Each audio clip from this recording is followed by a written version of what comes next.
Financement VO, sommes-nous en crise? L'activité a-t-elle des capacités de rebond chez vous, dans les points de vente? Nous sommes avec vous, Christophe Michaeli, bonjour. Bonjour. Vous êtes directeur CTLM Automobile, groupe BNP Paribas Personal Finance. Parfait. Voilà, avec un accent anglais extraordinaire, comme d'habitude.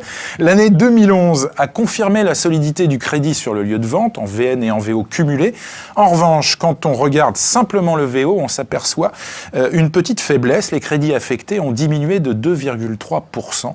Faut-il s'en inquiéter et a-t-on des capacités de rebond? Alors comme vous le soulignez Emmanuel, puisque vous êtes bien informé, il s'agit d'une petite baisse effectivement de 2% par rapport à un référentiel qui était plutôt un excellent référentiel, donc il n'y a absolument aucune inquiétude à avoir. On a, là aussi vous l'avez souligné, un principe des vases communicants, c'est vrai sur les ventes, mais c'est vrai également sur le financement, donc aucune inquiétude à avoir. D'ailleurs, le marché rebondit déjà en janvier, puisqu'il est à plus 4 à fin janvier, on attend les chiffres de février, mais j'imagine qu'ils vont être du même tonneau. On reprend quand même sur les chiffres des années précédentes. La production des financements affectés, me semble-t-il, avait baissé de 5% en 2010, avait baissé de 9,7% en 2009. Effet marché? Oui, alors absolument. On a là aussi, il faut suivre par rapport au marché adressable par les vendeurs. On sait très bien que quand le marché VN va bien, le VO va un petit peu moins bien, et forcément le financement suit les tendances du marché. Il n'y a pas de modification structurelle importante sur le marché du financement VO. Et on reprend le chiffre de janvier, plus 4,3% de financement affecté VO. C'est ça. Bonne performance de vos clients distributeurs? Absolument, c'est plutôt un signe extrêmement encourageant. Alors c'est là où on l'attendait, puisqu'on est résolument optimiste sur le marché du financement VO en 2012. Je pense que c'est un marché qui va plutôt bien se porter et qui va sans doute compenser largement ce que nous ne ferons pas en financement VN. On verra ça au fil des mois. En tout cas, c'est de bel augure. Et je pense que février, encore une fois, s'inscrit dans la même tendance et qu'on sera également positif par rapport à l'année dernière.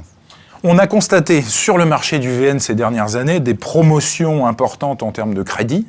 Est-ce qu'en VO, les taux sont à la baisse ou est-ce qu'on vend toujours des taux élevés? Alors, si on regarde sur une chronique assez longue, moi je me souviens quand j'ai démarré dans le financement, c'était déjà il y a très longtemps.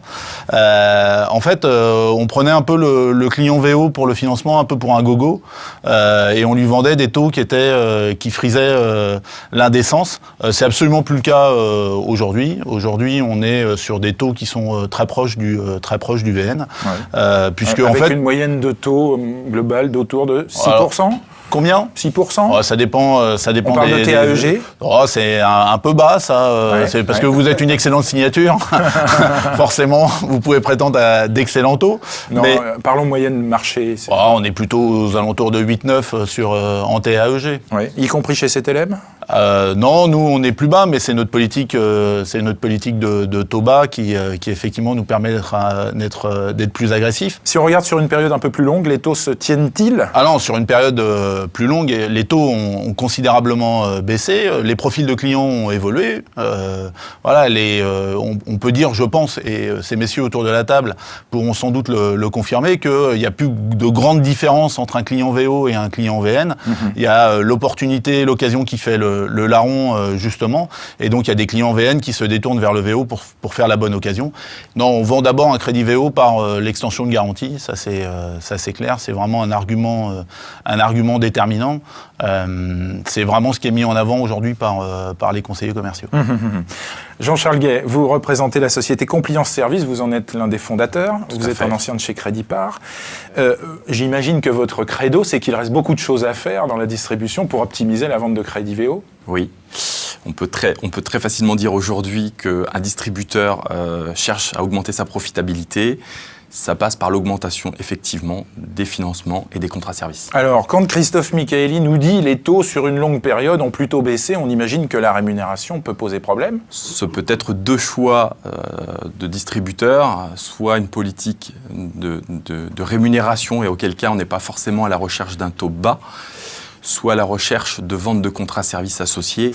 Parmi les phrases importantes soulignées par la distribution, en tout cas les groupes de distribution performants en vente de crédit, on nous dit, plus nous vendons de produits complémentaires, plus nous réussissons à vendre des taux élevés sur le crédit. On a presque l'impression que c'est contradictoire.